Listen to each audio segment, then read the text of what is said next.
σήμερα θα κάνουμε Hoy vamos a hacer la presentación de un libro que nos ha llamado muchísimo la atención e incluso cambiado la vida. Cuando supe que Metecmio había publicado El infinito en un junco de Irene Vallejo, me alegré muchísimo. Y quiero agradecerle a la Embajada de España y al Instituto Cervantes por su apoyo y lograr que este sueño se haga realidad. A la editorial Metecmio, a Cleopatra Elio Triviari por haber traducido esta belleza, este tesoro, que no solamente es para nosotros importante, sino también para nuestros hijos.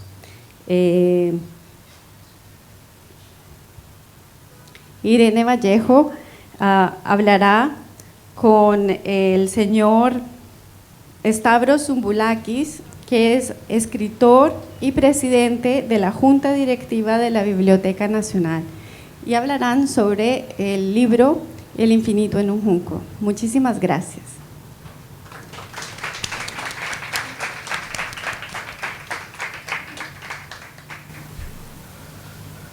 Αγαπητές φίλες και αγαπητοί φίλοι, καλησπέρα. Queridos amigos, buenas tardes. Es un gran placer de estar aquí con ustedes para hablar sobre el libro de Irene Vallejo. No sé cuántas presentaciones del libro se han hecho por todo el mundo, me imagino muchísimas, teniendo en cuenta el éxito editorial del libro. Una presentación en Atenas era necesaria, dado que más de la mitad del libro, casi los 2/3 del libro, hablan de Grecia. De Grecia a lo largo de su historia, desde los tiempos arcaicos y sobre todo la Grecia clásica y Grecia helenística, y también del Bizancio hasta hoy, hasta el presente. Incluso hay una referencia en los poetas de Creta durante la Segunda Guerra Mundial.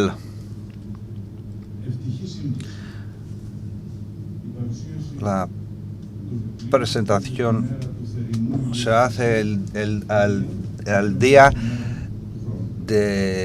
día del solsticio del verano, el día más grande del año. El libro está dividido en dos partes, a grosso modo. La primera parte está dedicada a Grecia y el otro a Roma. Cada parte tiene unos pequeños capítulos. La primera parte tiene más capítulos, 87, y la segunda parte 48. Pero esta división no es tan importante en realidad. Lo más importante de este libro es que no hay una orden cronológica real, verdadera. Vamos al futuro y al pasado, muy a menudo, es un viaje al futuro y al pasado a la vez. Y no solo en el tiempo, sino a los temas que aborda. Habla de Plato, al cine, habla de sus experiencias en las bibliotecas, y también es lo que hace este libro, una de las razones por las que el libro es una lectura muy bonita. Hay una segunda razón por la que el libro se lee con facilidad y agradablemente. Es que el libro está escrito sin muchísimas notas académicas que a menudo aterrorizan al lector, pero al final del libro, en cada capítulo también, hay, en una manera muy sencilla y sin que sea obligatorio ver las notas. Hoy vamos a hablar con Irene Vallejo. Espero que algunos de los griegos le ha explicado qué significa el nombre Irene, Irini, que significa paz en griego. Vamos a hablar del libro y de la manera en la que se hizo, y luego pasaremos a los temas que aborda el libro, pero hablando de hoy hablaremos de bibliotecas, de libreros, de lectura y otras cosas. Tal como se plantean esas cuestiones, esos temas hoy en día, y tal como pensamos que es como se hará en el futuro.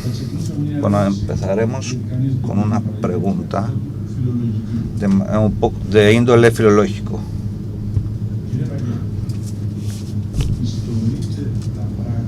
Usted escribe las cosas basadas en fuentes, que esas fuentes se dan al final de los capítulos, pero sin juzgar su validez, la validez de esas fuentes, y sin presentar la investigación actual sobre los temas que hablan las fuentes. Por ejemplo, un ejemplo. Por el hecho decisivo de la traducción de la Biblia judía al griego, la traducción de los 70, es un hecho de importancia colosal. Esa traducción hace dar a conocer a la Biblia judía a todo el mundo. Usted dice que según la tradición, Dimitrios Falirevs habló y intentó traducirlo, y usted menciona esa historia de los 72 traductores que empezaron a traducir. Usted dice que según la tradición, en otros casos usted dice que la letra de Aristea es fiel, es verdadera. Sin embargo, usted no menciona el hecho en sí en la misma manera con la que la conocemos nosotros. Una investigación larga, es decir, que es una traducción que duró 4 siglos en esencia. Ni se menciona de dónde se hace, si es una traducción fiel o no. Usted se conforma con este hecho seductivo de la traducción de los 72 sabios que intentaron traducir. Usted narra según la tradición, y lo hace usted muy a menudo eso. No digo que eso no es bueno. Sin embargo, usted da mucha confianza al fuente primordial. ¿Por qué da tanta confianza a estas fuentes? Muchísimas gracias. Querría empezar por leer unas breves palabras en griego moderno de agradecimiento.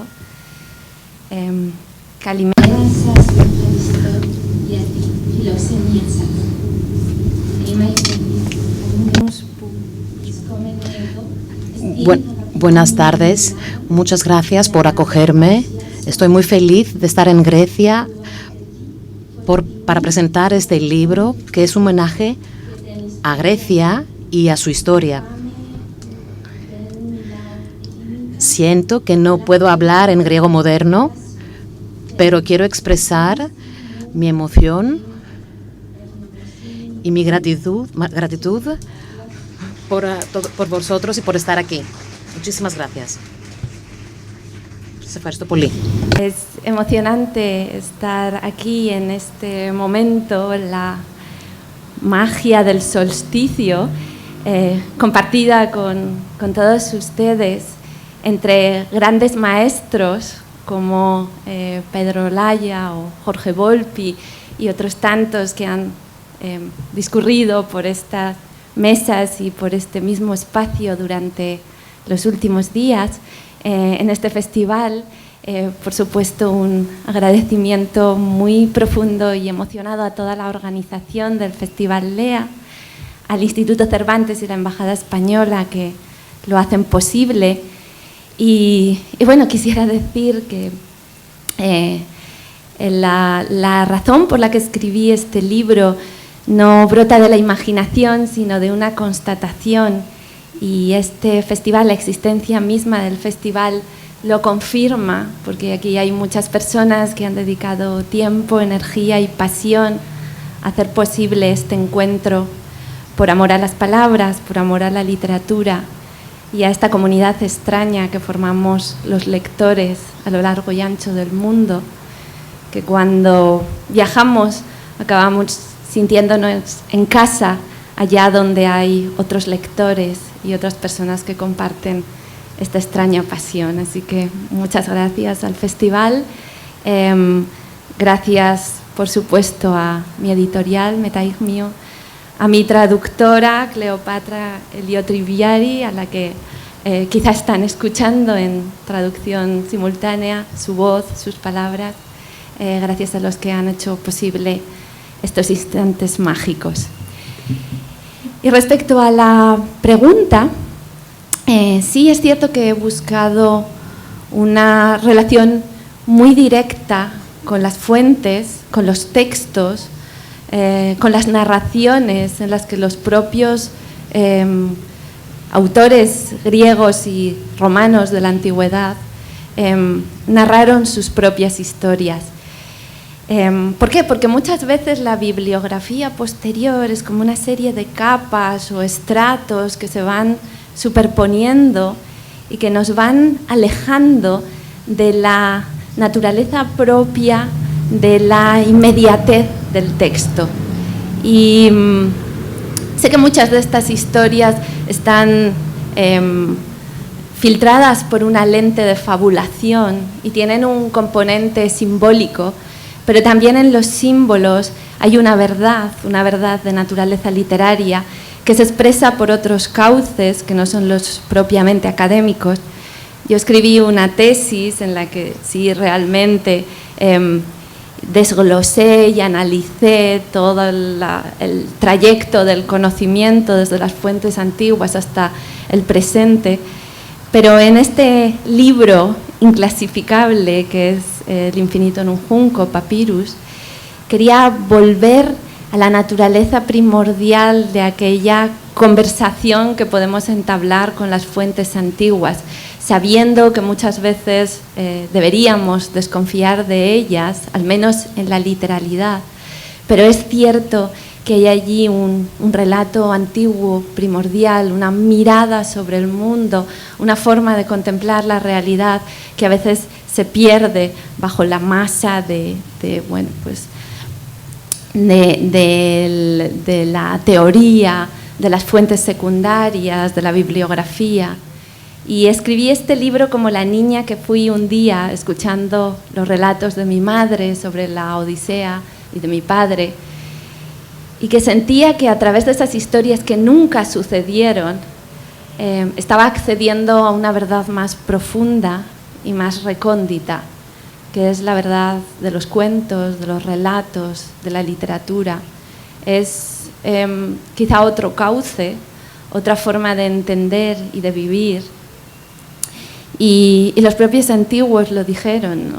Los mitos narran aquello que nunca sucedió, pero siempre es y se renueva una y otra vez, aunque jamás sucediera en la literalidad de los textos. Entonces yo quería volver a las voces originarias que nos hablaron de la Biblioteca de Alejandría, del asombro ante la escritura, ante el alfabeto, ante los libros, y encontrarnos nosotros mismos en ese mismo asombro, porque en nuestras vidas hemos contemplado, hemos experimentado ese mismo tránsito de la humanidad entera, que comienza naciendo en un mundo oral, en el que todas las palabras llegan a través de los oídos, y después se abre ese otro mundo, ese mundo cifrado de las palabras, de los libros, de los textos, que no en vano tienen forma de puerta, nuestros libros hoy, y es una puerta que se abre a otro universo, y a mí de niña me parecía que ese universo pertenecía a los adultos y era una especie de magia que solo ellos poseían. Y quería recuperar el asombro, ¿no?, con el que lo contemplaron aquellos griegos que nos hablan de las primeras veces de las librerías, de las bibliotecas, de la lectura y de los lectores, de la fascinación ante acontecimientos que se sentían como profundamente revolucionarios porque estaban sucediendo por primera vez, o por lo menos estaban sucediendo por primera vez ante los ojos de un cronista que dejaba constancia de ellos. Y por tanto es el relato de una conversación directa con las fuentes, como Michel de Montaigne conversaba también con los autores clásicos. Él inventó el ensayo y le dio precisamente esa forma, la de una conversación directa con Sócrates, con Platón, con Séneca, con Plutarco, con aquellos clásicos que él sentía casi como presencias vivas a las que podía invitar a un banquete. Y ese era el propósito con El infinito en un junco, no volver a escribir la tesis que ya hice en su momento, sino un gran homenaje a los relatos y a la capacidad que nos ofrecen los libros, algo insólito para el resto de seres vivos, de hablar con los muertos.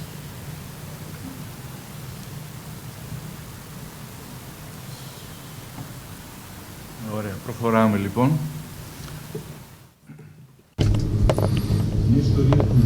Una historia del libro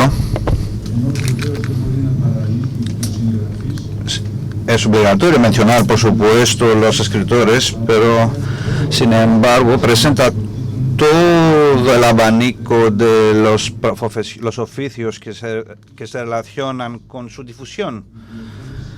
Libreros, bibliotecarios, escritores y copiadores. Todos aquí, todos que estamos aquí, somos amigos, amantes del libro. No sé si todos somos amantes de las bibliotecas. Yo hablaré primero de las bibliotecas. El libro mismo comienza así. En su introducción habla de la biblioteca de Alejandría. Le llamamos como adquirir documentos. Y cierra el libro con una biblioteca bastante rara de la que vamos a hablar luego. Una biblioteca en Kentucky de los Estados Unidos. Hoy en día, señora Vallejo, las bibliotecas y todos los que están vinculados con las bibliotecas sienten que están bajo una amenaza. Están en peligro desde la época de la digitación, esa época digital en la que nosotros vivimos. Es decir, que las bibliotecas tienen miedo de que algún día se conviertan en unos lugares donde se almacenan los libros solamente, y no un lugar en el que alguien se puede encontrar con otra gente que tiene los mismos intereses. Dentro de poco todo el mundo va a tener todo en su casa por vía digital. ¿Por qué ir a una biblioteca cuando alguien puede desde un lugar remoto de Grecia leer un libro que está disponible en una biblioteca de Alemania, de Estados Unidos, de España? ¿Qué cree usted sobre el futuro de las bibliotecas? ¿Qué desea? No qué desea usted, pero ¿qué cree usted sobre el futuro de las bibliotecas? Bueno, muchas gracias. Stavros, sí es cierto que El infinito en un junco es un homenaje a toda la familia del libro. Habitualmente las historias de la literatura se centran excesivamente en los escritores, en los creadores, como únicos protagonistas, como figuras dentro del cono de luz que ilumina el estudio de la historia de los libros. Pero en realidad El infinito en un junco es una crónica de la transmisión, que es algo distinto de la creación, de qué habría servido la existencia de todos esos libros, de todos esos poemas, de todas esas novelas, relatos, si no hubiéramos descubierto la forma de hacerlos durar, de hacerlos atravesar el paisaje de los siglos. Por eso me interesaban todas esas personas anónimas, y subrayo este anonimato porque hace que me parezca aún más valiosa esa aportación, esa dedicación. No estaban buscando su renombre o su inmortalidad, que es una idea que muchas veces alienta en el interior del escritor, ¿no? La idea de sobrevivir a su propia muerte, ¿no? Todas estas personas, esos copistas, esos bibliotecarios, esos libreros, esos lectores apasionados que copian libros, que viajan con ellos, que los esconden, todos ellos no esperan nada más que devolver de alguna manera al libro amado algo de la felicidad que ese libro les dio y devolverlo en la generación siguiente. Es una preocupación por el futuro, es una forma de volcarnos en lo venidero, y eso me parece un gesto especialmente hermoso y desinteresado, y si no hubiera sido por esta cadena de personas desinteresadas, en la mayor parte de los casos no habrían subsistido los libros y no tendríamos la memoria de los relatos de nuestros antepasados más remotos. Por eso quería hacer el homenaje a esas figuras habitualmente en la sombra, incluyendo, por supuesto, a los editores y a los traductores que nos han dado alas para poder atravesar las mareas del tiempo y las enormes distancias del espacio, y aún así seguir adentrándonos en los libros de todo el mundo. Las bibliotecas, bueno, yo creo que cada uno de nosotros somos simbólicamente una biblioteca, porque guardamos dentro de las estanterías interiores de nuestra memoria el recuerdo de pasajes, de versos, de momentos. Somos una colección única, una antología viva de libros y de obras que nos han emocionado, de momentos, de instantes, de escenas, de vocaciones y de memoria.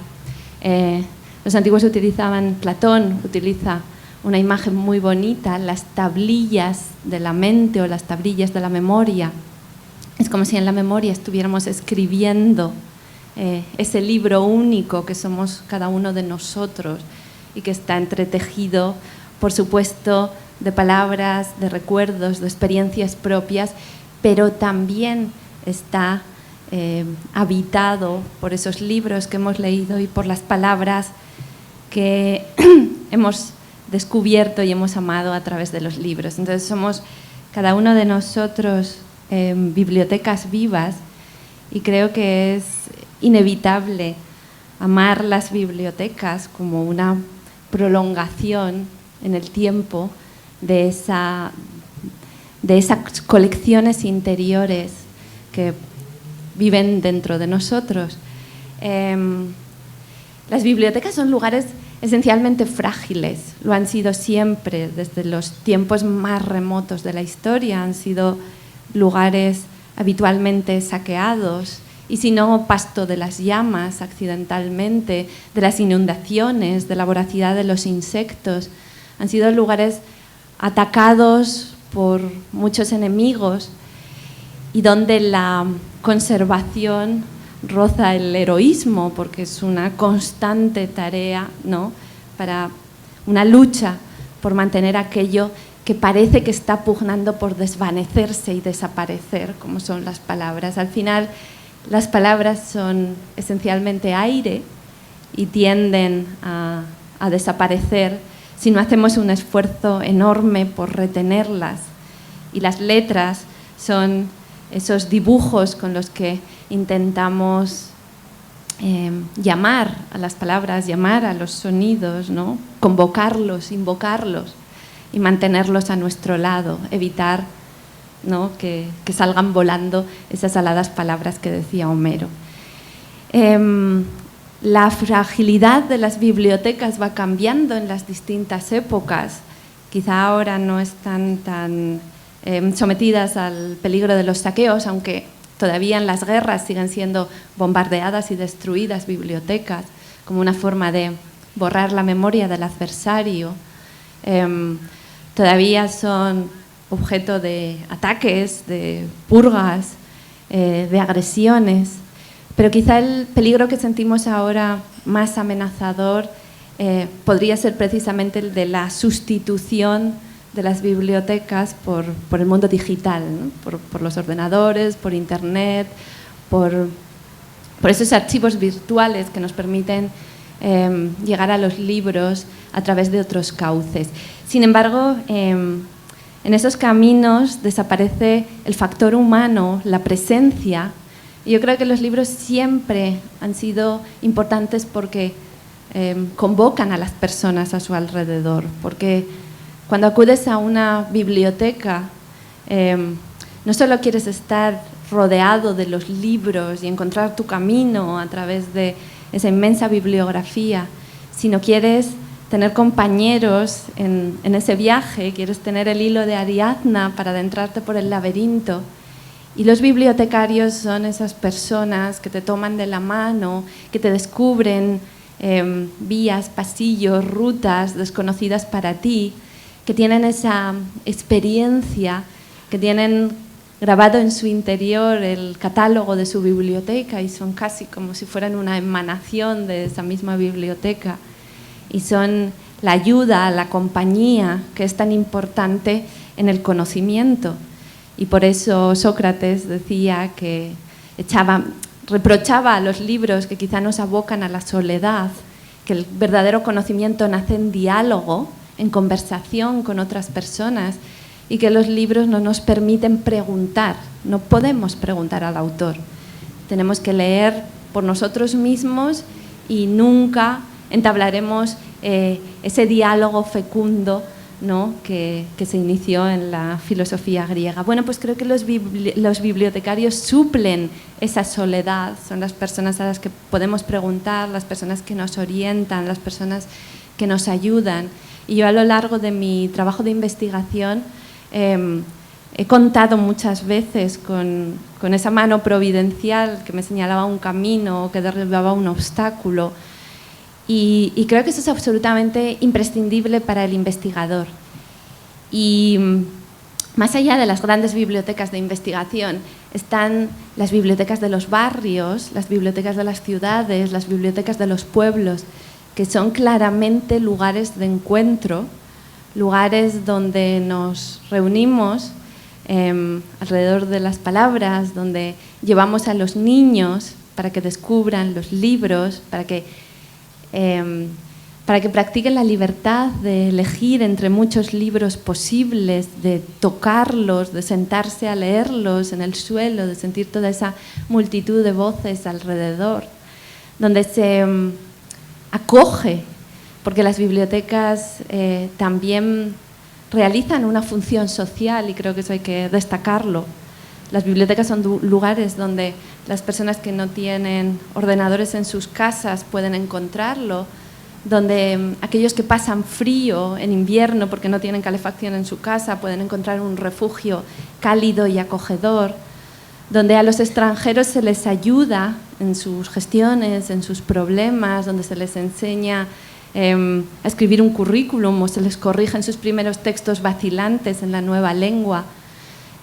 Son lugares donde suceden todas estas cosas y donde la comunidad se encuentra. Por eso yo creo que en una sociedad donde precisamente empieza a ser un problema tan grave el aislamiento, tanta gente viviendo sola, tantas personas que no saben a dónde acudir para encontrar ese calor humano, las bibliotecas se erigen en centros de encuentro y de creación de comunidades, de ayuda. Y realmente no existen tantos lugares en nuestras sociedades contemporáneas donde todo el mundo, absolutamente todo el mundo, sea bienvenido y pueda entrar. Y creo que esa es una dimensión que tenemos que destacar de las bibliotecas. Las bibliotecas creo que en el futuro van a seguir ahondando en esa función social de lugar de acogida, de lugar de ayuda, de lugar donde puedes encontrar personas que merecen confianza y donde también ayudar a las personas más desfavorecidas a acercarse al estudio, a estudiar en un lugar confortable cuando quizá en sus casas no tienen ese rincón o ese espacio. Y por eso fue tan duro en el confinamiento, tener que prescindir de esos lugares hospitalarios que son para muchas personas las bibliotecas. Cuando tuvieron que estudiar en casa, notaron esa ausencia. Así que yo creo que precisamente el futuro de las bibliotecas será ahondar en ese sentido de comunidad, de presencia, de diálogo y de ayuda, porque yo creo que las bibliotecas son lugares donde somos ayudados en ese camino íntimo, personal y libre que cada uno de nosotros emprendemos hacia el conocimiento y la belleza a través de las letras y de las palabras.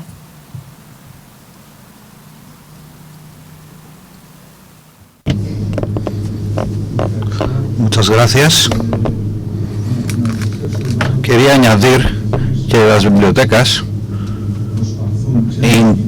saben, conocen los peligros, conocen la nueva realidad e intentan en este momento cambiar un poco su modelo y volver a ser más amenas hacia el lector, de olvidar este carácter ascético y muy austero del pasado. Antes en la biblioteca no se podía ni tomar un café. Alguien se sentaba por 7, 8 horas para leer y no podían ni tomar un vaso de agua. Por el momento, en el futuro, todavía existen las bibliotecas y creo que el hombre, el ser humano, tiene la necesidad de no sentirse loco, de no sentirse que pueda hacer algo con otra gente. Es una comunidad de lectores, digamos que todavía está muy fuerte. Usted dedica muchas páginas de su libro a los libreros. Es un oficio que usted lo caracteriza como peligroso, porque fueron los primeros que pagan todo cambio antidemocrático en la vida política. Es una institución antigua, desde el siglo V, IV. Aquí en Grecia también tenemos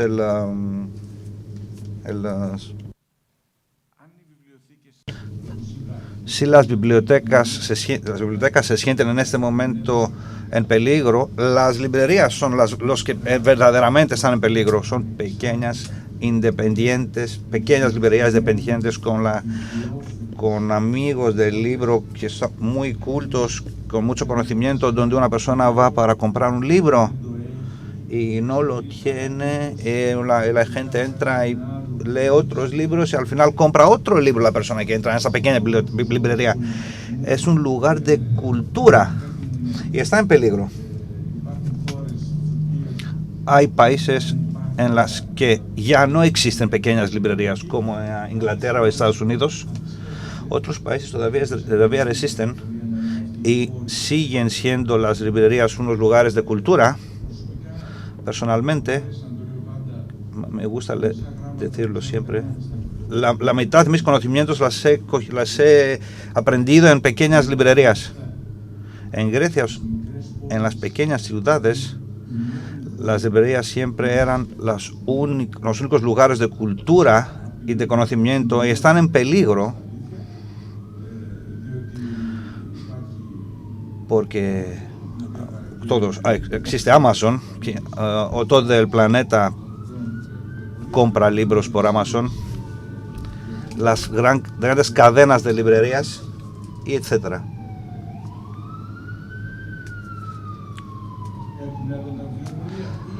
¿Hay futuro para las librerías? ¿O el librero, tal como lo conocemos, un librero sabio que podía aconsejar un libro, está en peligro? Señor Ballero dice en su libro de una historia muy bonita, habla de una historia muy bonita de los narradores del cine mudo. En el cine mudo había subtítulos siempre. Sin embargo, los espectadores no sabían leer. Había un narrador que leía y narraba y añadía algunas veces cosas suyas. Y no lo sabía yo esto, que un narrador era el hermano de Akira Kurosawa, de ese director tan famoso, y es el que inició a su hermano al cine y volvió a ser este gran director.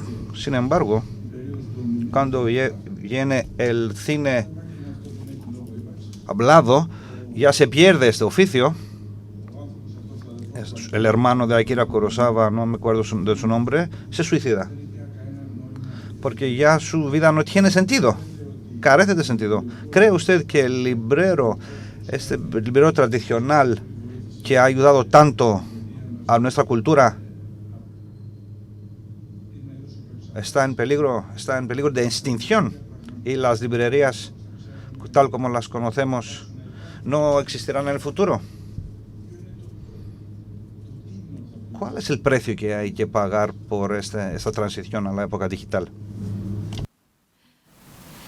Bueno, yo no sé si esta frase es esperanzadora o no, pero creo que la cultura está siempre en peligro y los libros están siempre en peligro y las bibliotecas, las librerías, incluso el amor por la palabra y los espacios de libertad que configuran están siempre en peligro, porque esencialmente todas las cosas valiosas están siempre en peligro.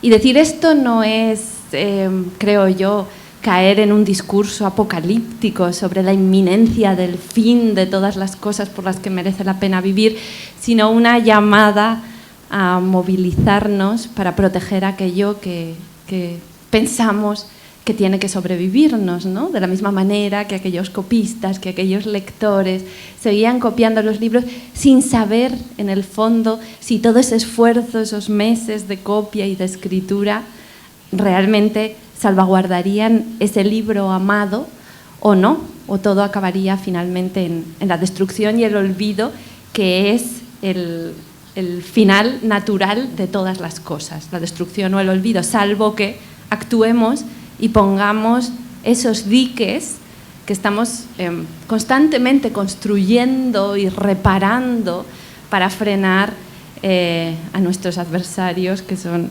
eso, la indiferencia, el olvido, la destrucción, la barbarie.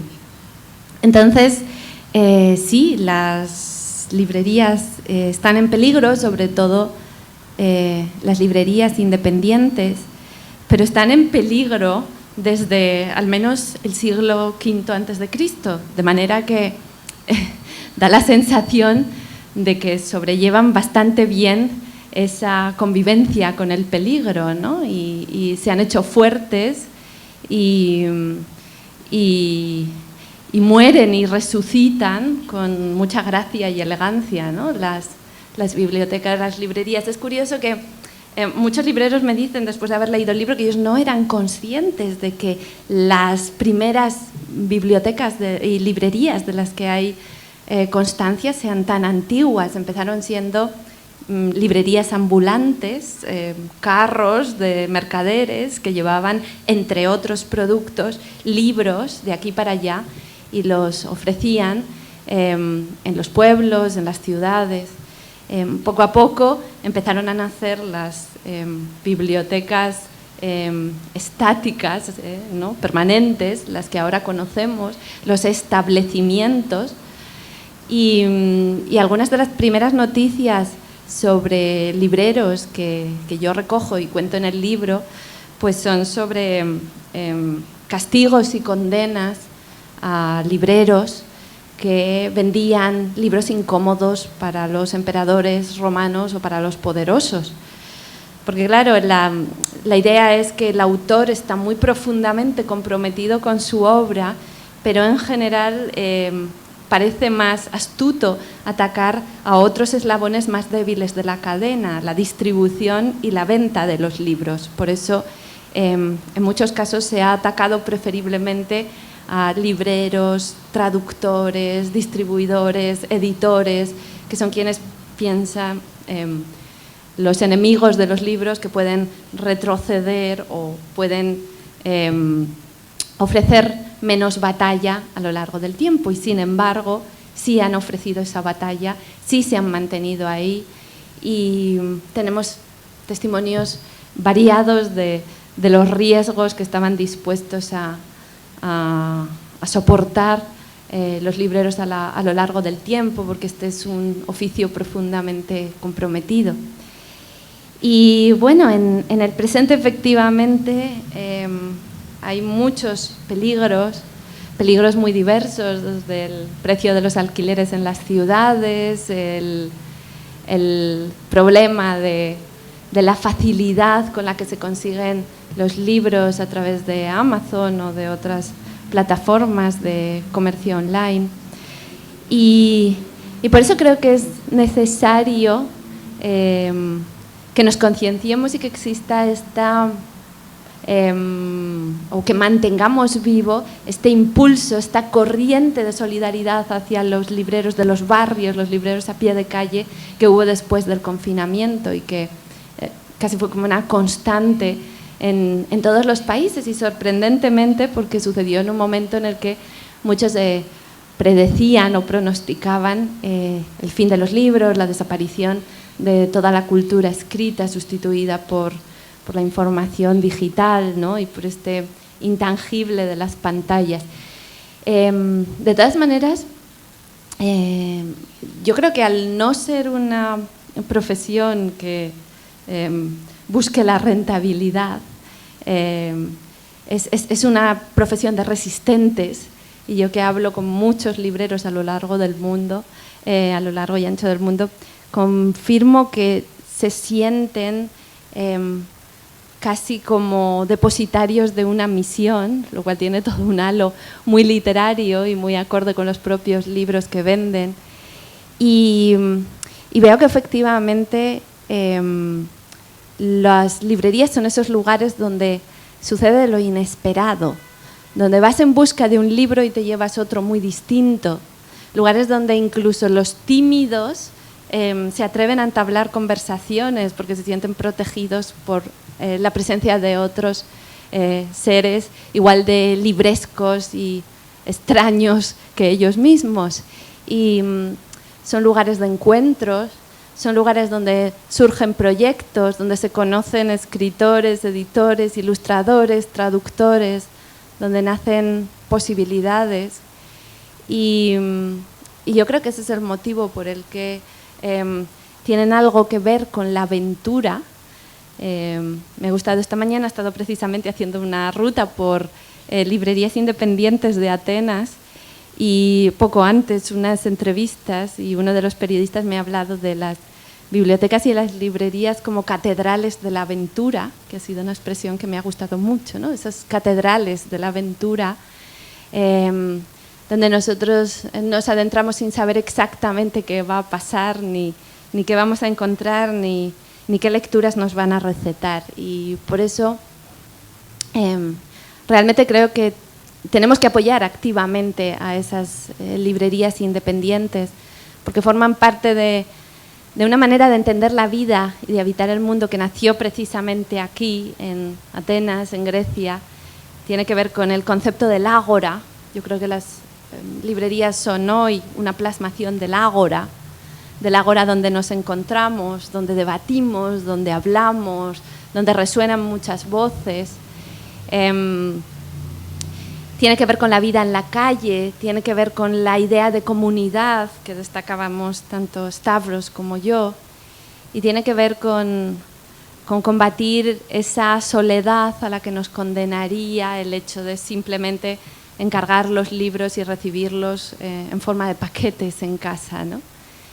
Y por eso insisto en el apoyo a las librerías, ya que los lectores somos personas comprometidas con una determinada forma de vida, pues creo que ese compromiso tiene que plasmarse muy directamente en la protección de esas librerías independientes, y la protección consiste en apoyar sus convocatorias, en ir allí a buscar los libros para regalar, en llevar a los niños desde muy pequeños a las librerías, porque Luego nos sorprendemos de que quizá los niños no lean tanto como quisiéramos, pero lo más importante, dicen los expertos en promoción de la lectura, es que los libros formen parte de su rutina cotidiana, que ellos piensen que la vida consiste en semanalmente o mensualmente visitar esas catedrales de la aventura, ¿no?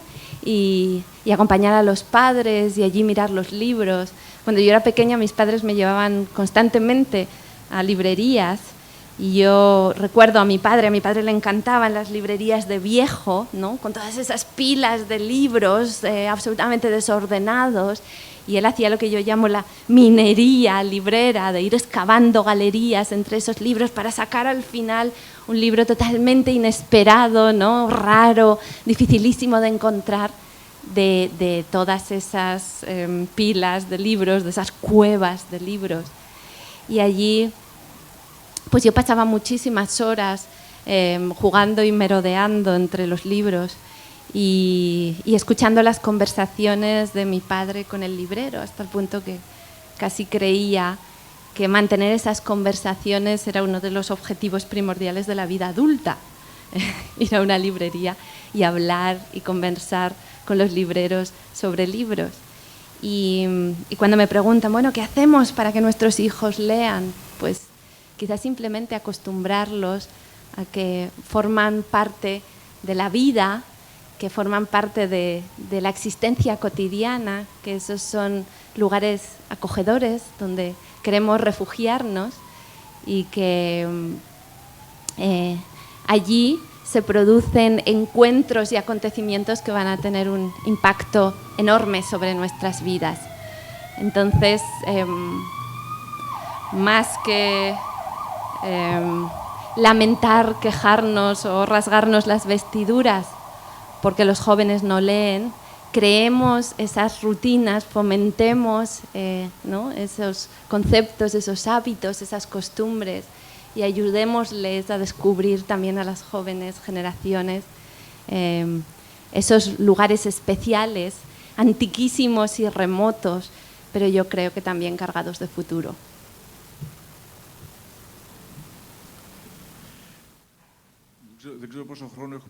No sé cuánto tiempo nos quedan todavía, es que todavía tenemos un par de preguntas.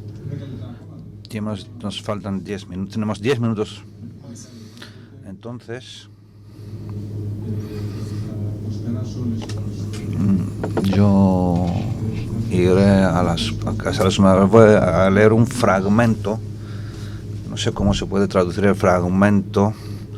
Normalmente no se traducen los fragmentos de libros. Haré un intento. Estamos en Kentucky de Estados Unidos.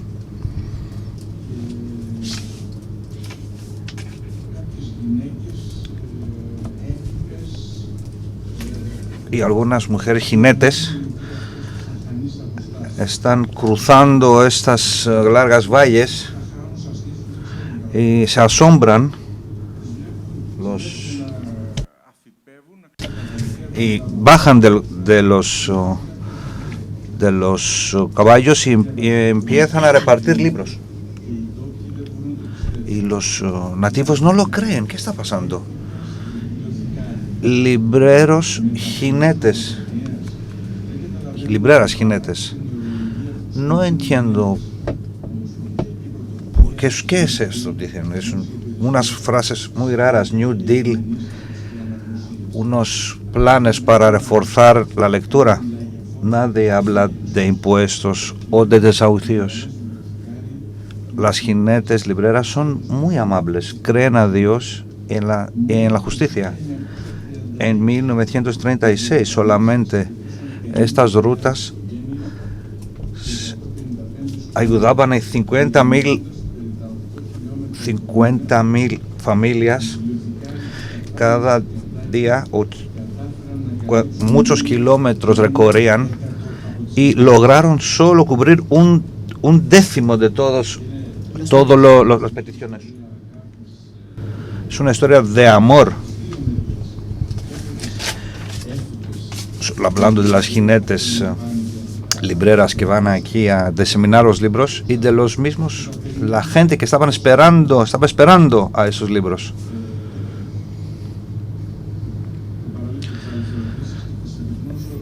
Voy a hacer una pregunta. El libro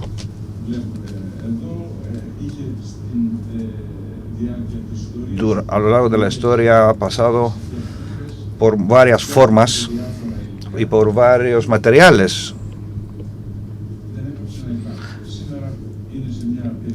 Ahora, hoy en día es un punto de transición. No sabemos cómo será en el futuro y eso quizá afecte en la manera en la que leemos. Pero yo quería preguntar, ¿es verdad que los libros al final nos hacen mejores personas? No digo más inteligentes o más interesantes, sino nos hacen mejores personas. Hablando de gente de solidaria y con amor a los demás. No se puede evitar esta pregunta después del Holocausto. Es el mayor crimen de la humanidad, que lo hizo la gente, la sociedad más avanzada y culta, la sociedad de la música clásica, de las letras clásicas, de los estudios clásicos, de la filosofía, etc. Señor Vallejo, ¿los libros hacen mejores personas? Bueno, muchas gracias por esta pregunta inmensa, oceánica, tan difícil de responder en todos sus aspectos. Pero sí, ese pasaje de las bibliotecarias a caballo de Kentucky está elegido con muchísima intención, no solo porque el libro empieza con unos jinetes misteriosos y se cierra con unas bibliotecarias a caballo, por lo tanto, pues pasamos de los guerreros a las amazonas, y allí creo que se condensa todo el trayecto que trataba de relatar en el libro, desde el momento en el que los libros son tan escasos que hay que ir a buscarlos, a robarlos, a arrancarlos de sus poseedores para reunirlos en la Biblioteca de Alejandría, al momento en el que se produce el movimiento inverso, como sístole y diástole, en el que ya los libros lo que hacen es empezar a ocupar de nuevo los lugares más ocultos, más remotos, ¿no? Y ya contamos con toda la red de bibliotecas, ya hemos llegado a garantizar con bastante eficacia la supervivencia de los libros. Es el momento de llevarlos allá donde está la gente más pobre, la gente más desprotegida, desfavorecida, y que ellos descubran, ¿no?, todo lo que El infinito en un junco ha venido contando hasta ahora. Y también está colocado con mucha intención porque es una historia que sucede en el contexto de la Gran Depresión. Y sucede siempre en las crisis financieras, en las crisis económicas, que volvemos a escuchar otra vez este discurso según el cual la cultura es prescindible, la cultura es superflua, la cultura es lo primero que recortamos porque no lo identificamos con algo fundamental para nuestra supervivencia. En este caso, contrariamente, en la Gran Depresión se pone en marcha un proyecto muy ambicioso de promoción de la lectura y se llevan libros de la misma manera que se hizo en las misiones pedagógicas, tanto en España como en México, en Uruguay, en otros países. Se pone en marcha un sistema para llevar los libros a los lugares más pobres, a las regiones más abandonadas. Y está documentado el efecto que tuvo la llegada de los libros sobre la vida de esas personas, hasta el punto que algunas se cambiaban, se mudaban de casa o de localidad para entrar dentro del circuito de las bibliotecarias a caballo de Kentucky. O sea, eran personas que en ese momento de extrema necesidad llegaban a contemplar la decisión de cambiarse, de mudarse a otra vivienda solo por tener derecho a esa asistencia librera.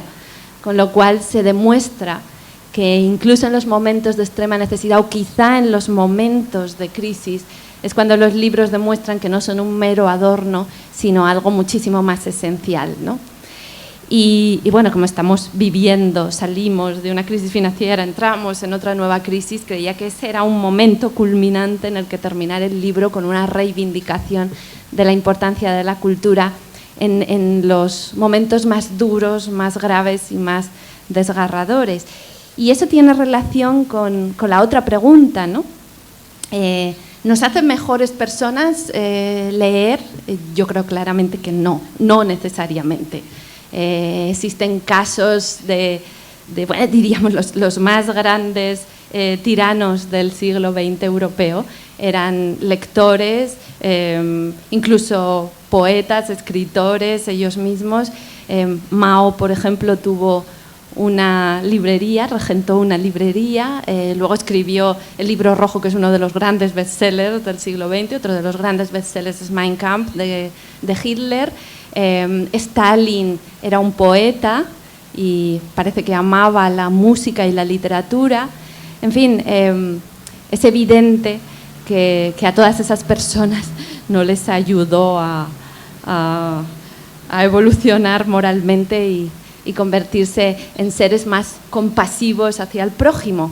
De manera que no creo que esa sea la vía por la que podamos defender los libros, pero sí creo que los libros nos ayudan a encontrar sentido, ¿no? Esa búsqueda de sentido de la que hablaba antes Pedro Olaya, que es común a todos los seres humanos y que es más acuciante en los momentos más duros y difíciles de nuestra existencia, sean momentos duros en un sentido individual, autobiográfico, un periodo de duelo, la separación de un ser querido, una crisis personal, una depresión. Hay muchísimos testimonios de personas, una enfermedad, que han afrontado esos periodos con más lucidez, con más alegría, gracias a la compañía de los libros.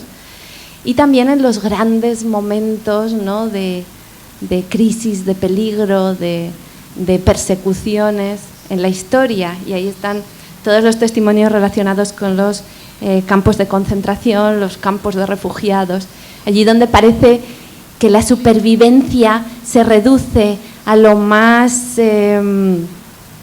esencial y nadie debería sentir que un libro puede ser la diferencia entre la vida y la muerte, pero hay muchos testimonios de personas que en los campos de concentración han intercambiado libros por comida, por vestidos, por zapatos, por cigarrillos y por las cosas que más cotizaban en esos lugares. Y a mí eso me llama la atención. Me gusta recordar el caso de un libro que se titula precisamente El hombre en busca de sentido, en el que el protagonista vivió en sus propias carnes el campo de concentración, el campo de exterminio, y dice algo que resulta muy chocante, que es, en principio pensaríamos que las personas más robustas físicamente, las que habían trabajado al aire libre, las que habían trabajado con sus manos, eran las que más posibilidades tenían de sobrevivir en esa situación tan dura. Pero en realidad él afirma que eran las personas que tenían en su interior lo que él llama una habitación interior, en la que podían recordar música, teatro, literatura, arte, su contacto con aquello que los dignificaba. Y esos eran los que más claramente sobrevivían en comparación con otras personas físicamente más robustas. ¿Y por qué? ¿No? Se pregunta por el motivo y dice que al final lo que intentaban hacer los nazis era humillarlos hasta el fondo, hasta el punto que sintieran que la vida no valía nada y abandonasen y se comportasen como bestias.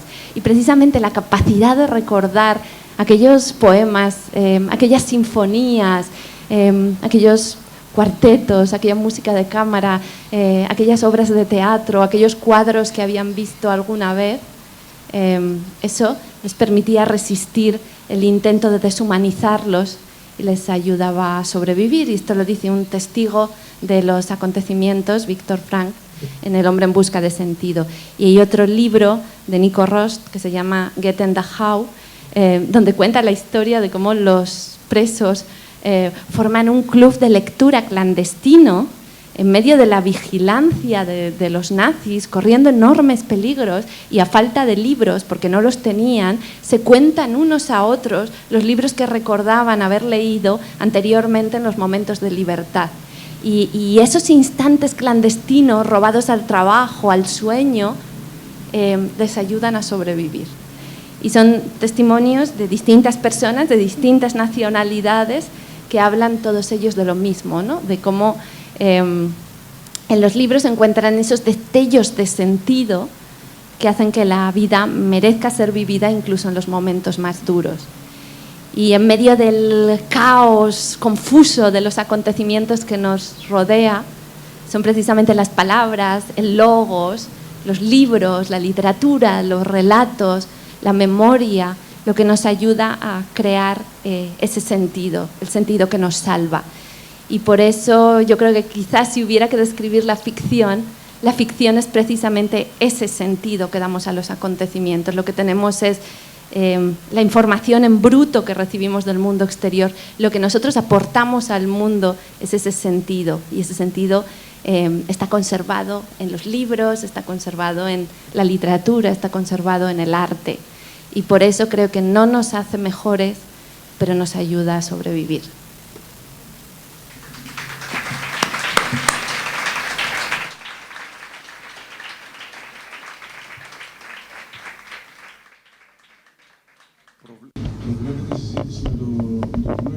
¿Se puede hablar con el público?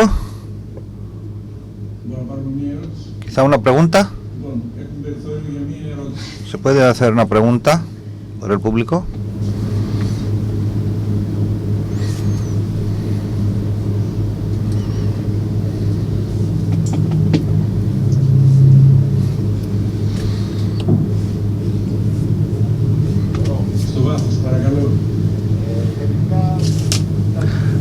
No se oye nada, se necesita el micrófono. Esperamos el micrófono. Es decir, al final los seres humanos se vuelven mejores, o los libros o solo nos ayudan en puntos difíciles. Creo que ya señor Vallejo ha hablado de eso. Creo que ya ha respondido el señor Vallejo, que no nos hacen mejores, pero nos ayudan en momentos difíciles. Quiero reiterar mi placer por esta charla de hoy. Quiero desear lo mejor para a su libro. Y soy seguro que tendrá un éxito global.